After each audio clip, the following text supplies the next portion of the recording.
मैंने पिछली वीडियो में मैंने कहा था आपसे कि मैं एक स्टोरी पर डिस्कस करने वाली हूँ जो कि रियल स्टोरी है। और वो एक लड़की है जो मेरी जानी मानी फ्रेंड है, उसकी स्टोरी है। और मैं चाहती हूँ कि जितने भी पेरेंट्स हैं, जितनी भी लड़कियां हैं, इस स्टोरी को ध्यान से सुने और अपनी विशेष टिप्पणी कमेंट में जरूर दें कि वो क्या थी और किसमें क्या गलतियां थी।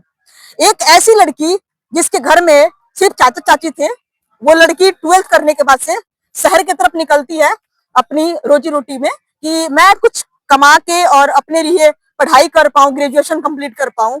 उसी बीच जॉब के मामले में उसको काफी सेक्रीफाइस करनी पड़ती है और वो जॉब के लिए इधर उधर भटकती है अदर सिटी में। और उसको जॉब मिलती है दिल्ली की एक छोटी सी ऑफिस होती है प्रॉपर्टी डीलर की, जिसमें वो अपना जो भी 8-10 हजार में भरण पोषण के लिए वो अपना ज्वाइन करती है और चाचा जी के कांटेक्ट में भी रहती है वो। लास्ट में क्या होता है कि एक गांव का कोई आदमी रहता है जो उसके अगल बगल गांव का होता है, वो उससे कांटेक्ट करता है फेसबुक के जरिए और कहता है कि मैं लखनऊ के अंदर आपको एक अच्छी से अच्छी जॉब प्रोवाइड करा दूंगा। और वो मिलवाता है एक ऐसे शख्स की जिसकी स्टोरी है, वो है एक मुस्लिम जो कि ऑलरेडी शादीशुदा होता है और उनकी 3 बेटियां भी होती हैं। जिसमें उस लड़की को अपने साथ बैठाता है गाड़ी में और उसको अपनी जॉब के बारे में बताता है और वो लड़की उसके साथ कनेक्ट हो जाती है जॉब के थ्रू। और उससे लगातार टच में रहने से एक टाइम ऐसा आता है 5-6 साल बाद, जिससे वो 1-2 साल बाद ही मिलने के 2 साल बाद ही वो उससे रिलेशनशिप में आ जाती है, ये सोचकर कि ये मेरे बहुत ख्याल रखते हैं। और वो सर, एक्चुअली वो होता है मुस्लिम, और वो सर बोलने की मतलब जो वो बोलती है कि हमारे सर हैं कहीं पे प्रेजेंट करती है, लेकिन उसके जो आसपास जो उसके सर है वो अपने दोस्तों से ये कहते हैं कि ये मेरी गर्लफ्रेंड है। धीरे धीरे चीजें खराब होने लगती हैं। वो लड़की बीच में उनसे रिश्ता तोड़ना चाहती है क्योंकि वो जान चुकी होती है 2 साल बाद कि शादीशुदा है। प्लस उसके पास से खाने पीने की चीजें, और आपको पता है कि एक अकेली लड़की शहर में अगर जॉब के लिए जाती है तो कितनी सारी इश्यूज होती है उनके साथ। वो किसी ना किसी मजबूरी बस उनसे कनेक्टेड रहती है और रिलेशनशिप कंटिन्यू करते हैं। 5-7 साल बाद उसे पता चलता है कि ये मुझसे शादी करना चाहते हैं एक्चुअली, और वो उनसे काफी लगाव हो जाता है। और उसी बीच उस लड़की को ये भी पता चलता है कि ये किसी और के साथ भी रिलेशनशिप में है। एक उसकी वाइफ ऑलरेडी है और एक ये हो गई लड़की, और सेकंड एक और होती है जो शादीशुदा औरत होती है, उससे भी वो कनेक्शन रखता है। धीरे धीरे चीजें पता चलती है उसको, और अचानक एक दिन वो लड़की कहती है कि मैं आपसे शादी नहीं कर पाऊंगी, और उनसे रिश्ता खत्म करने की बात करती है उस लड़के से।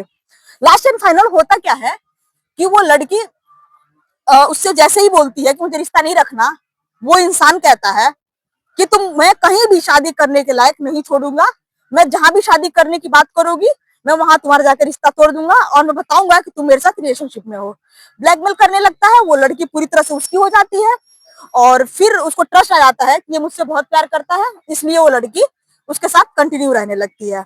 अब बात यहाँ आई कि वो लड़की कभी ना कभी चीटिंग कर रखा होता है, तो वो लड़की भड़क जाती है और वो एक्चुअली वो इस हद तक आ गई लड़की कि उसको प्रेगनेंसी तक के लिए फोर्स करा, क्योंकि उसके पास ऑलरेडी 3 बेटियां थी और वो शायद सिजेरियन हुई थी। और वो नेक्स्ट ट्राई नहीं करके वो सोचता था कि इस लड़की को अपना लूंगा, जबकि मुस्लिमों में ये मानसिकता होती है कुछ मुसलमानों में कि वो दूसरी भी शादी कर सकते हैं। सभी तो नहीं होते खैर, लेकिन कुछ लोग होते हैं जो चाहते हैं कि दूसरी भी शादी कर लूं। वो उस लड़की, हिंदू लड़की को शादी करके बहला फुसला के, और वो चाहता था कि वो मैं अपने घर से ना बता के चुपके से उस लड़की के साथ रिलेशन कंटिन्यू करूं। तो वो लड़की 2-2.5 महीने की प्रेग्नेंट रहती है। उसी बीच ये चीट करते हैं महाशय, और वो लड़की गुस्से में आके उसकी वाइफ को सारे प्रूफ, प्रेगनेंसी सबूत के साथ उससे कांटेक्ट करती है। उसकी बीवी गिड़गिड़ाती है, माफी मांगती है अपने पति के खिलाफ और उसको मुक्ति दिला देती है। कहती है कि बहन ये ऐसा ही है, इसकी और भी अदर लड़कियों के साथ कांटेक्ट रहा है, आप अपनी लाइफ बचा लो, बच्चा है इवोशन करवा लो। चूंकि वो इवोशन भी नहीं करवा सकती क्योंकि 3 महीने की प्रेगनेंसी आपको पता है कि लीगली वो इवोशन नहीं होता। वो क्या करती है कि लड़की अब अकेले तो पड़ गई थी, चाची चाची उसके कांटेक्ट में नहीं थे, और धीरे धीरे उसने लड़की ने सोचा कि ये बच्चा ही हमारा सहारा बन जाएगा। लास्ट एंड फाइनल 1-2 बार उस लड़के से कांटेक्ट करने की कोशिश करती है कि आप मेरी कुछ भरण पोषण के लिए, बच्चे के लिए तुम कुछ पैसे वैसे भेज दो। हालांकि वो चुपके से पैसे भी भेज देता है प्रेगनेंसी तक, और जब उसकी डिलीवरी होती है तो उसको एक बेटा पैदा होता है, और उस बेटे के साथ वो लड़की यूं सेट हो जाती है कि मैं इस बच्चे के सहारे ही अपनी जिंदगी जीऊंगी। लास्ट एंड फाइनल सारी चीजें ठीक हो जाती हैं, वो लड़की खुद ही अपने पैर पे कुल्हाड़ी मार लेती है और एक बच्चे के साथ जिंदगी जीने की कोशिश करती है, जैसे भी हो। अब वो आदमी क्या करता है, एक दिन अपने परिवार से सलाह लेके, जैसा भी हो, या छुपा के या बता के ही आया हो, लेकिन एक बार उस लड़की से कांटेक्ट करने की कोशिश करता है बच्चे को देखने के लिए फोर्सफुली। लेकिन लड़की के अंदर इतनी दुख भरी थी, क्योंकि अकेले उसने प्रेगनेंसी भी फॉलो करा था।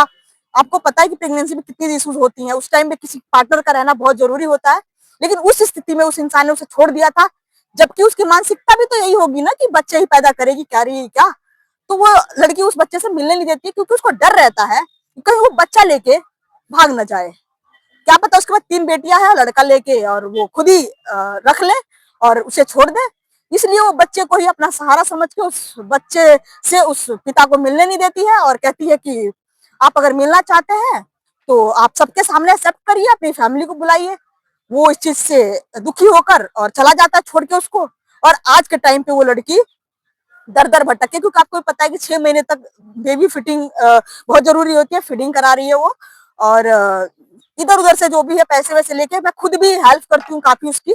और मैंने बोला है कि कोई बात नहीं, सिंगल मदर बहुत है दुनिया में, एक दूसरे को देख के आप इस बच्चे को पाल लो। लेकिन हाँ, आज के डेट में मैं यही कहना चाहूंगी समाज से कि अगर कोई पुरुष है जो इस तरीके की सोच रखता है, तो क्या वो ठीक है?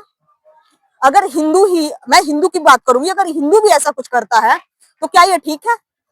क्या उस इंसान का हक बनता है किसी की जिंदगी खराब करने का? चलो एक लड़की है, पैसों के लालच में या किसी मजबूरी में आपसे कनेक्ट हो गई, तो क्या आपको उसकी मजबूरी का फायदा उठाना चाहिए? इस समाज से मेरी यही रिक्वेस्ट है कि अपने बच्चों को भी अच्छी शिक्षा दो। भले ही कोई लड़की के लिए भी है कि कोई लड़की अगर सिंगल भी रह रही है तो उसका ये हक बनता है कि वो अपने चीजों को समझे और अकेली जिंदगी जी ले, मगर ऐसी चीजों में ना फंसे, चाहे हिंदू के साथ हो या मुस्लिम के साथ हो। मैं हिंदू मुस्लिम नहीं कर रही हूँ, अगर वो मुसलमान भी था और कोई इसकी जगह हिंदू भी होता तो ऐसी चीजें नहीं करनी चाहिए। और कोई भी लड़की इतनी मूर्ख ना बने कि वो अपनी जिंदगी ही पूरी बर्बाद कर ले।